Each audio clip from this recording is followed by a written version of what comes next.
Well, well, well. Welcome back to episode 3 of the Pat McAfeebas show. And if any of you here are watching on a handheld device, you might be noticing that it feels a little bit heavier today. That it does, because you and I are not joined alone. We are in No, we fact are joined. not. You go. Hello. We I'm are here. joined by the commissioner, big man Nico. Nico, you got anything to tell to the podcast people? Well, I first off, thank you so much for having me on here. It's an honor. And second, I do greatly appreciate the images being shown here on this slide. The one on the right is one of my personal favorites. But overall, yeah, I'm Yes. very excited to be here. Yep. So we got the commissioner of the league and coach of the Las Vegas Latias, as you can see here. Also an advocate for Stall, the big man, Nico. Um, yeah. So with that, we'll get into. Oh, wait. Actually, Skylar, you go. A little more introduction here. The three people you have in the call today, we're pretty much like the Avengers of Pokemon, right? Name a more iconic trio. I don't think you can. Who do you No, think you literally Thanos would cannot. present in the picture? There's a whole lot of Thanos's.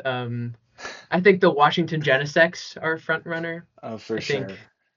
I think that the Miami Durant are a front runner. Um, I Absolutely. feel like I feel like the Columbus Clawsters could be one of them with their hacks running rampant. or the Columbus Clodsires could be our Korg. You never know which side they're on. Wait, never mind. That's All are oh, possible. Yes, but with that, we'll hop into the week 3 recap. So, starting off, big news, Washington Genesects, definitely a poverty franchise, but they did manage to stop the undefeated Naples Knackley. Skylar, how shocked were you by this?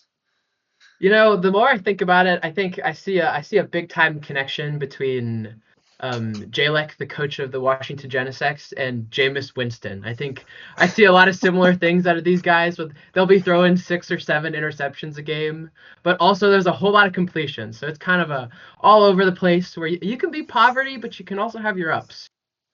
I see. Nico, do you have any comments on this matchup? well, I don't have any comments on this matchup per se, but I do have something new to bring to light. We speaking of the Genesects, we do know in a previous season, not this one, the Genesects may have made Iron Bundle quite upset, and he's under new management, as we know, under the Columbus Clawsires on Gray. But if you go to the kill leaderboard for the in the master dock, Iron Bundle's not even breaking top 100. Oh my gosh. Wow. I'm sure Do you Iron think Iron Bundle. Bundle? That's how you go. Do you think Iron Bundle might be interested in reuniting with its old coach or moving in a different direction? I think Iron Bundle might be regretting his choices. Clearly, its old coach is on the up and up, and he's wallowing right now. Even though his coach's team is performing well, him himself is not really showing much. That is an interesting point. As we do know, Iron Bundle did request a trade from the Genesects during the last season he was with them, and he got his wish. He's on a new team, but as you said, he might wish he was back on the Genesects now. Second big thing, Goat Cole does finally get a win this week, but it is still 1-5 in record and 1-5 in kill death. Now, I mean, those are tough stats, but Skylar, how do you see it? If it doesn't walk like a goat, if it doesn't talk like a goat, is it a goat? That's my question that I'm sitting here thinking about. I mean, And I I have couldn't an agree answer. more. It's not the goat. I'm sorry.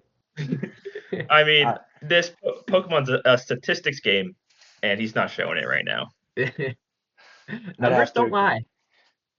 And I mean, as you see up here in the top corner of our slide, we do have these statistics, which brings us into our next point.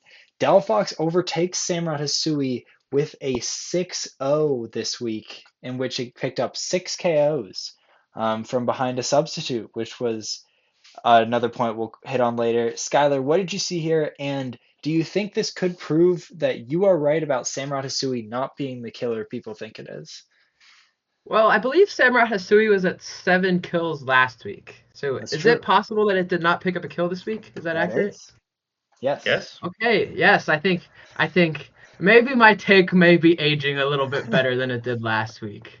But like I think another interesting thing to point out here now is that the Cleveland Guardians have picked up 11 kills with this Delphox now, and with a 5-0 and a 6-0 and a forfeit. So it seems to me that statistically speaking, you are better off just forfeiting into the Cleveland Guardians than playing out the game. That is a point we Oh, will hit on later in the pod. But Nico, any thoughts on this? Any, you know, I mean, I am not surprised. Delphox is a fantastic Terra captain, and being piloted like a player like Butts, I mean, I think it's right where it should be. all right. Now a big point this week was the Miami Durant managed to bounce back, and they in fact won 6-0 after an 0-2 start. It's honestly nice to see one of the fan favorites come back, but what are your thoughts on this, Skylar? Yeah, I said that he was going to be a big player from the start of the season, and I think this is exactly why. Yeah, Nico? I think he's definitely found his groove. As we'll talk about later in the podcast, he's got his confidence back, and as his next opponent, not gonna lie, I'm a little bit worried. All right. Well, I'm sure Kyle's excited to hear that.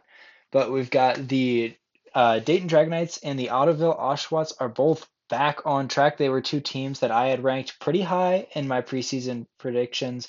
But Dragonites have a one-on-one. Ottoville had started 0-2, so it was looking a little rocky. But this week they both come back with decisive wins. What do you think this means for them, Skylar?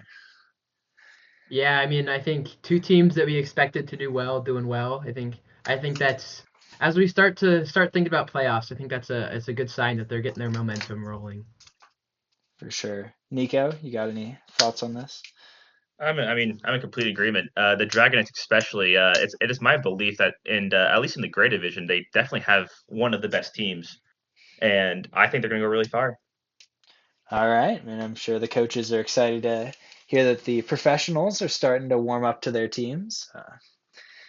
Next up, we got Columbus conquers Pyroyal. Now, the Pyroyal challengers Bangalore were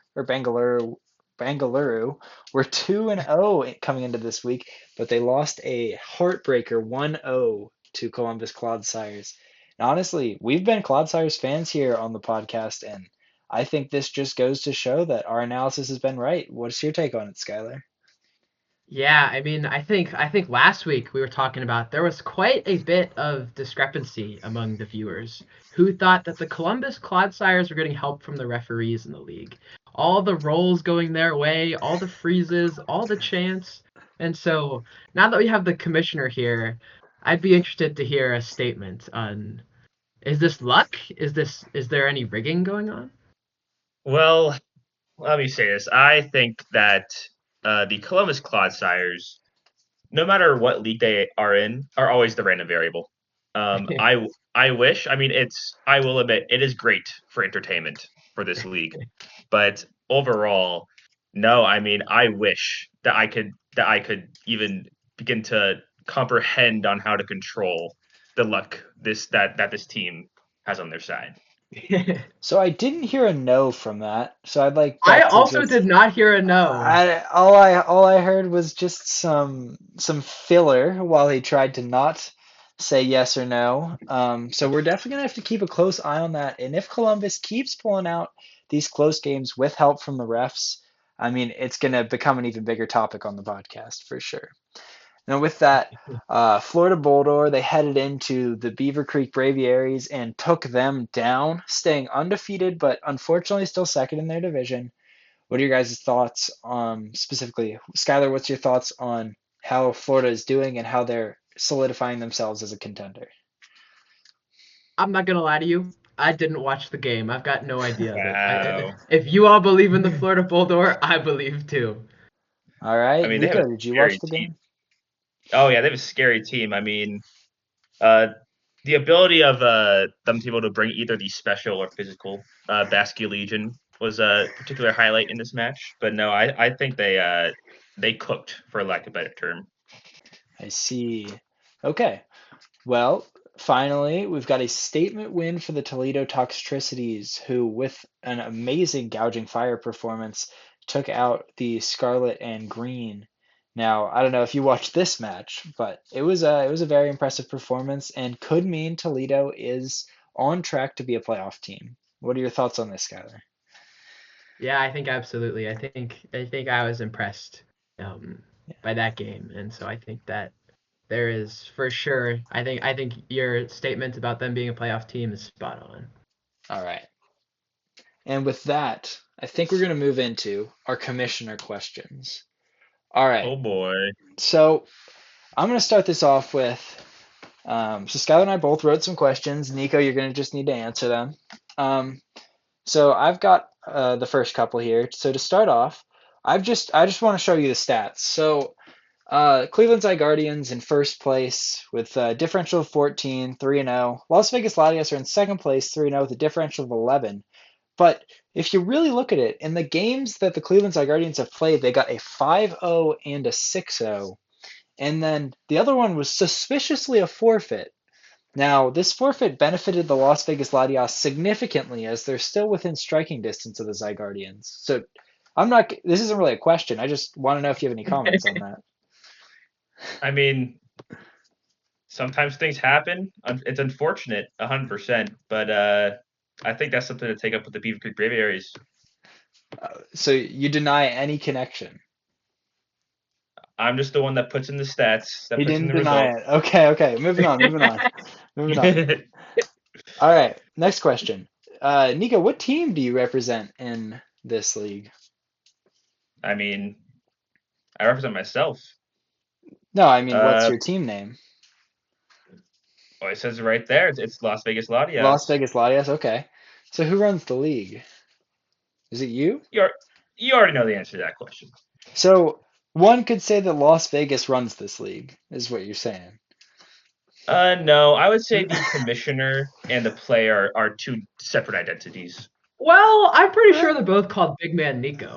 so Oh, all for I heard is sure, that but what I we I heard do is my Vegas very runs best the to league. separate the running of this league versus the playing. All right. If you say so. All right, Skylar. Yeah, so I mean, I think moving on from that, you claim to be a champion of Big Stall, yet there is not a major Big Stall core component to your team. Would you care to comment on that? I mean, this is definitely true. This is a much more balanced team than which I have been running recently, but I would say definitely I've taken a step back from running pure big stall. It's still near and dear to my heart, but unfortunately in the current format, the way things are going, sometimes big stall just can't cut anymore. Wow, that's a big statement from the commissioner. That's crazy. Yeah, calling out Big Stall and saying it doesn't cut it anymore on live TV. Yeah, I mean I'm gonna stand by it. I think everything is so hyper offensive these days that it's unfortunately alongside with the Nintendo and Game Freak slashing the PP of recovery moves. It's just tough, man. It's just tough. You think All the right. economy is going to get better for Big Stall, or have you moved on for good? I will always be there for Big Stall once it gets back on its feet. But all I can do is hope. Okay, Nico, our next question for you is what changes have you made to the league this season?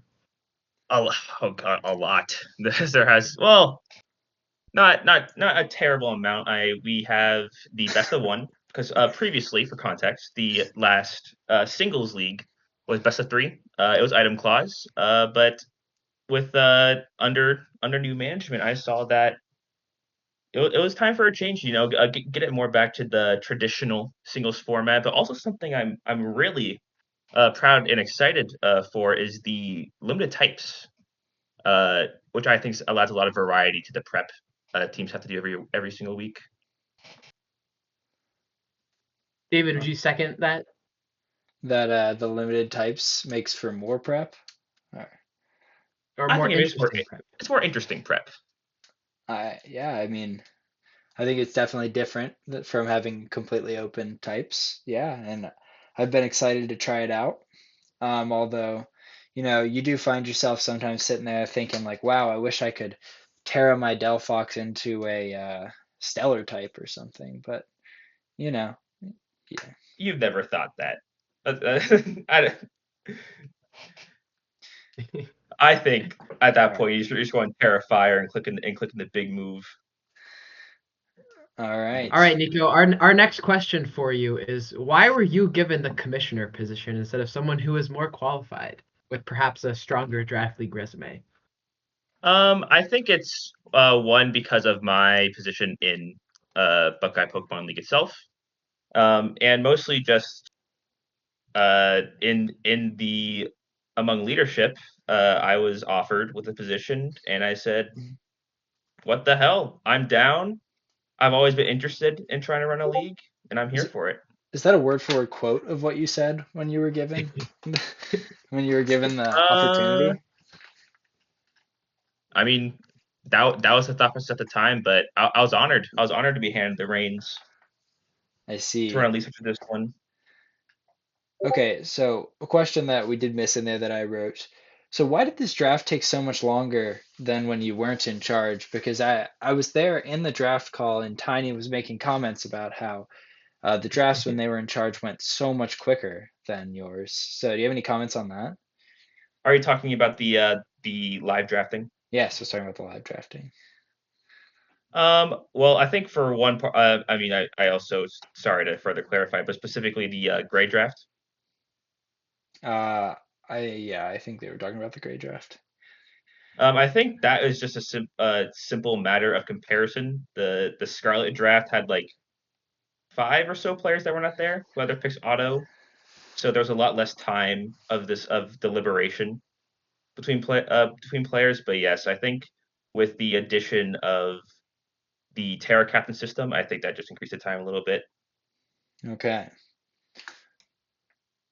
All right. Skylar, you got the last one. Yeah, sure. Nico, have you heard any complaints about the dock management? Because I, on the street here, have heard a lot of people complaining about your management of the docks. Do you have any response to this? I mean, yeah, there has been complaints here and there with certain things as certain Pokemon statistics not showing up. But overall, I mean, we have what I believe one of the greatest dock managers of all time, President Butts, managing the helm. So I think that to everyone out there, you won't have to worry about any persisting issues because we got it covered. All right. Well, with that, that concludes our commissioner's questions. So, Nico, Just thank you went for through a ringer answering. there. And those quotes will probably run in tomorrow's paper that Las Vegas does run the league. Um, that Big Stall is no more. It can't win anymore. Um, Oh God. uh, Expect some more PR training for your commissioner duties. yeah, for sure. All right. I will And definitely remember this experience with for future ones. with that, we'll get on to the so Sceptile Kyle did manage to 6-0 this week in a bounce back win for the Miami Durant, but it is not without controversy. Now, Screamtail, a known Pokemon for only having 65 in its attack stats, both of them managed to Calm Mind sweep an entire team, getting 5 kills. Now, this has led many to question if Screamtail was taking performance enhancing drugs before this game. And honestly, I think there might be credibility to this. So, what do you think, Skylar? Yeah, I mean, after Screamtail declined to comment on social media, I think I am very interested to see what Screamtail's lawyers are prepping, and I would be not surprised at all if Screamtail has been taking performance enhancing drugs this season. Yeah, me neither. Nico, is there any chance that we see a suspension come out for these potential performance enhancing drugs if the investigation by the league does yield proof that I there mean, were yeah, PEDs? the commissioner's office also this definitely raised some eyebrows at the commissioner's office. We have approached Miami Durant about this topic, but unfortunately, there are a lot of teams shut us down. But yes, if this does come out to be what we all fear, there definitely will be some consequences. All right, that's good to hear. That's good to hear. All right, now we move into a new section that we've got going on this week called Tech of the Week. Now, you see two different screenshots here because I didn't want to take entire videos of the battle, but we've got an important turn. We'll start up here in the top right of your screen. This gouging fire with the interesting set of Dragon Dance, Sunny Day, Heat Crash, and Morning Sun was able to kill 5 Pokemon on Marley's team and give Iris the win here. I thought this set was extremely innovative and honestly pretty amazing because the Sunny Day is going to boost your Morning Sun. It makes your Heat Crash do more damage because of photosynthesis and the Sun boost. I thought it was just a great set all around. What were you guys' thoughts? I mean, I would echo what you said there, but with the addition of the prep here into the Polytoad Rain, which would normally decrease the amount of healing from Morning Sun, it's just I think all around great set, great play. It was a great time to watch. Yeah, I'd second that. I think the sun really punishes that Scizor and Weavile play too, and so that Sunny Day is putting in massive work in this matchup here. I would agree 100%. Okay, so then here in the bottom left, you can see we have the text from this turn 2 where Blastoise Shell Smashed and Raikou used its Mirror Herb to steal those boosts and ended up sweeping this team. It got the other 5 kills left in the game and it was honestly pretty impressive to watch. It was great tech from Kevin and got a win that he sorely needed. Now, what do you guys think about this? And like, what were your thoughts on the set? What were your thoughts on the tech and how it played out? Well, my first impression here is that it was not a great week to be a Gliscor plus a Weavile here. That was two Gliscor Weaviles that got kind of styled on with fancy techs, and so I think if you're Gliscor and Weavile, I'd be really thinking about what we're doing next week. I mean, For let me sure. tell you, the jaw was on the floor when Kevin pulled off this play, and I agree. I agree, Butts, that the Day and Jags were kind of flying under the radar before this, but I think this is a statement. This was sick. Like I Absolutely. got nothing else to say.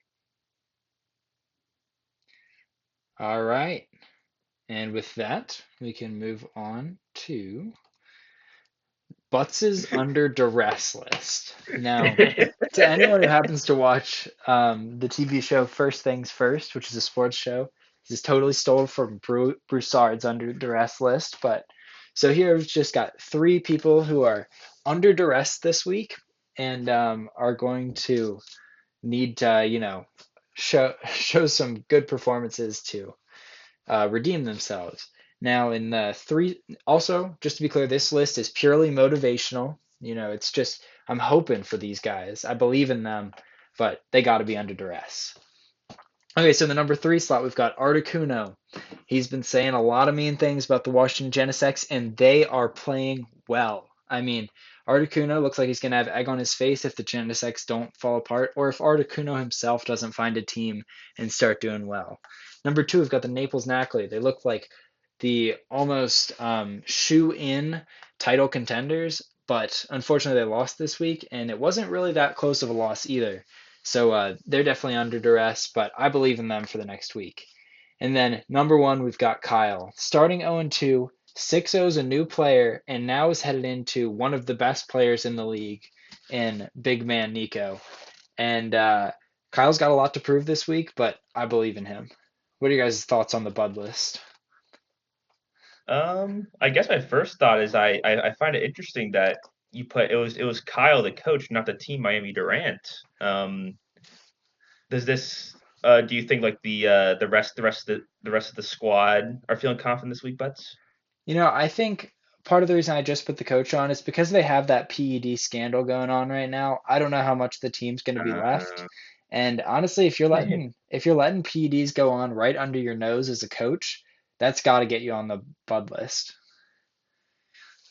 mean, who's to say? Like clearly in the picture itself, Kyle looks like a he's suffering a bit under us himself. But For sure. overall, I think Articuno, but yeah, definitely Articuno's got a. They've been yapping a lot. They've been yapping a lot, let me tell you. And I don't think the Washington Genesex are going to be stopping anytime soon, so they're going to be in for a rough ride. Yes, I could definitely see that. Yeah, I think the ice type beef with the between Iron Bundle and Articuno this week, both of them are not too happy with the performance here of the Washington Genesex. For I sure. mean, if this continues, Articuno might be seeing a tier demotion for the next season. Wow, you heard it from the commissioner here. Articuno might be demoted a tier. That's pretty crazy. All right, now let's move into this was a huge week for substitute. And Skylar, do you want to elaborate on some of the stuff that this little sub doll did this week? Yeah, I mean, I think just on the whole, Substitute is a guy who doesn't get a whole lot of credit. You know, he's known for dying, and this week Substitute had a big week. He did more than just die this week. He aided his teams.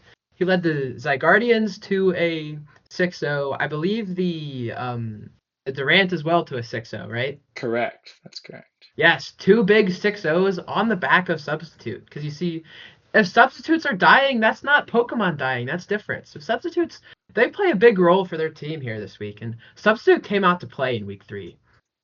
That he did for sure. Nico, do you have any thoughts on the substitutes of this week? I mean, it is my personal belief that this is one of the best boosts in the game, and this past week, it's just proved it. I mean, actually, during the investigation on the PED for Screamtail, we found multiple stuffed into its locker. That was brought Multiple in after the substitutes? game. Multiple substitutes, and Wow. we don't know if Screamtail's doing something to them to make them so good. But we'll have more for you next week. You think Screamtail might be reinforcing the substitutes to make them just a little bit stronger? It's too soon to say for sure, but that is the suspicion right now. Yes. Wow. We've got Heavy accusation from the commissioner of the league. yeah, information from inside the league's investigation. Now that's not something you're going to get on most shows, you know. That's pretty special. All right. And And finally, speaking of, Skylar, Oh. could you just discuss this almost disgusting lack of awareness by one of our coaches in the league? yeah, actually, I might pass this on to Nico because I think he might have a little bit better of a background on the exact what exactly happened in this match. But yeah, Nico, could you tell us about what happened with the Como Iron Crown?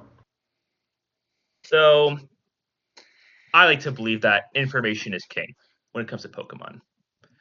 And clearly the Pat McAfeebas show is a great place to get this information. And as you can see here, you two clearly did a fantastic job at articulating to the audience that there was going to be a trade between Kamo and Iron Crown.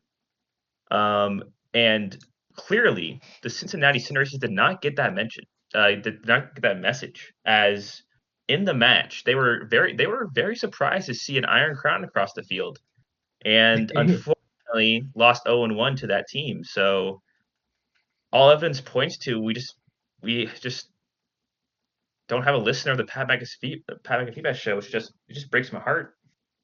It's so sad to see that this big of a travesty could have been avoided by just subscribing and ringing the bell to the Pat McAfeebas show. I know. It's honestly just awful. And had he left a like rating, he would have been recommended more Pat McAfee content, where he could have seen even more information about that team. It's just, yeah, it's terrible to see avoidable tragedies happen right in front of you. I would like to say on behalf of the commission, we thank you so much for doing this and providing our players with entertainment every single week. You know that I look forward to it. I bet they all look forward to it too. So I just want to say thank you. Of course. We do our best. It means a lot. Yeah, so with that, I think that's about all I have to say this week on the episode. Skylar, do you have any final words? Nico, I guess you can actually go before Skylar because you're not, you know, usually. um, Really, it's just I'm excited to see how things play out this week. We can see we're one of the earlier matches. We have the Cleveland Guardians versus Cerulean Sylveons, and I'm excited to see if Delphox can extend its lead. All right, me What are your too. thoughts? So Nico saying big stalls in the out. The Cerulean Sylveons don't think so. They are one of the better big stall coaches that I've seen who actually put their money where your mouth is, Nico. So I think I'm excited to see if Hey, the Zygardians are able to break the big stall next week. I'm we excited will to see it see. too. And it will for sure be a topic on the next Pat McAfeebas show, considering the king of Big Stall himself did say Big Stall is over. Um, now, I okay. if Big Stall can manage to win this, then I think it looks like neither of us, Skylar, have had the worst take on this show. I think that would be very valid to say. Yeah, I would agree. All right, with that, you want to sign us off, Skylar? You have any final Yes, words? yes. Everyone who's watching, thank you. We really appreciate it. It means a lot to us. Nico, thank you for coming out here and answering all our questions, managing the league. You do a whole lot of good for the OSU Pokemon community. So thank you for doing your stuff. Thank you for listening, and we will see you next week in week 4.